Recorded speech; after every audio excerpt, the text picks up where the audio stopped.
Masih dalam Kompas Aceh, saudara pedagang emas di pasar tradisional Aceh mengeluh karena sepi pembeli sejak 2 pekan terakhir.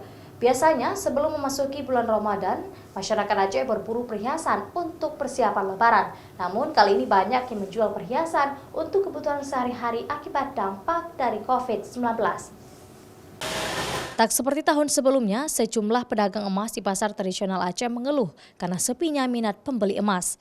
Menurut pedagang, biasanya 2 pekan sebelum memasuki bulan Ramadan, para ibu rumah tangga mulai berburu perhiasan untuk persiapan Lebaran, persiapan pernikahan, maupun untuk investasi. Sejak merebaknya pandemi global virus corona, tren harga emas di pasaran terus merangkak naik. Bahkan pernah mencapai 3 juta rupiah sudah termasuk ongkos pembuatan untuk satu mayam atau seberat 3,3 gram. Namun harga emas per hari ini sudah mulai menurun dengan angka taksiran sebesar 2,7 juta rupiah per mayam. Namun itu belum termasuk ongkos pembuatan. Meski harga emas merangkak naik, namun masyarakat masih ada yang membeli emas.